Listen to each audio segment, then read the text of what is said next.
បាទពិធីសែនក្រុងពលីអ្នកខ្លះគេគិតថា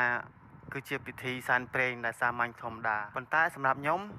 ពិធីសែនក្រុងពលីគឺជាពិធីមួយនៃសាច់រឿងនៃថ្ងៃមង្គលការដ៏មានន័យបំផុតបាទគ្រូជំរាបសួរពុកម៉ែបងប្អូនទាំងគ្នាឥឡូវនេះខ្ញុំកំពុងតែនៅក្នុងផ្ទះម៉ែរបស់ខ្ញុំម៉ែបង្កើតរបស់ខ្ញុំហើយខ្ញុំកំពុងតែកាត់វីដេអូនៅក្នុងថ្ងៃមង្គលការមួយរោងដែលមង្គលការហ្នឹងគឺរៀបចំនៅភូមិបេងស្រុកស្ទងខេត្តកំពង់ធំណាបងប្អូនអញ្ចឹងខ្ញុំជាអ្នកថតហើយនឹងជាអ្នកកាត់ខ្លួនឯងហើយបងប្អូនកុំមើល background នេះខាងក្រោយអីព្រោះរៀងយ៉ាប់មើលតិចហើយខ្ញុំអត់មានបន្ទប់អត់មាន studio ដូចគេទេគឺហើយកុំខាតពេលយូរទៅតាមដានទស្សនានៅវីដេអូដែលខ្ញុំកំពុងតែកាត់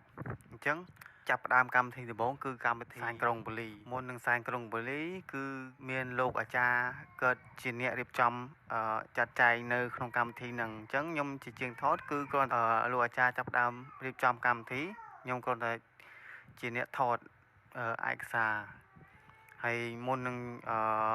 ចាប់ផ្ដើមពិធីសែនក្រុងពលីគឺលោកអាចារ្យគាត់បានឲ្យលោកមេបាទាំងសងខាងឡើងដុតធូបដុតទៀនដើម្បីថ្វាយស្ដេចសែនក្រុងពលីបងប្អូនបន្ទាប់មកលោកអាចារ្យគាត់ចាប់ផ្ដើមសូត្រលោកប្រុសលោកឆេងហៀងនិងអ្នកស្រីបាយ័យដើម្បីរៀបចំពិធីកិច្ចក្រុងពលីថ្វាយដល់គ្រឿងសក្ការៈទេវតាទៅធំទាំងអបាលណានសូមលោកជឿជាធិបតីឲ្យពរឲ្យជ័យសុខសាធុការជូនដល់កូនប្រុសកូនស្រីរបស់លោកសុខបានសុខបានចម្រើនជានិច្ចនិរន្តរ៍រៀងទៅ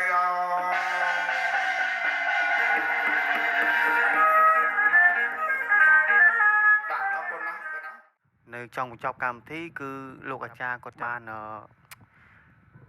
ចងដៃហើយចងអំបោះបងប្អូនចងអំបោះឲ្យកូនកន្លោះកូនមុំលោកវិបាលទាំងសងខាងឲ្យសុខចម្រើនសុខសប្បាយហ្នឹងបងប្អូន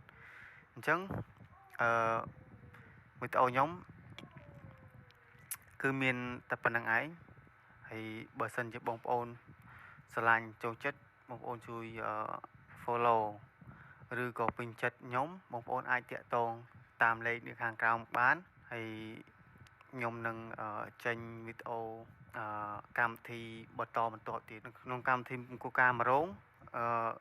ដូចជាមានកម្មវិធីអីខ្លះដំបូងមានក្រុងពលីបន្ទាប់ពីក្រុងពលីមកមានបន្តអរគុណច្រើនខ្ញុំមានតែប៉ុណ្្នឹងឯងបាយបាយជួបគ្នាវីដេអូក្រោយ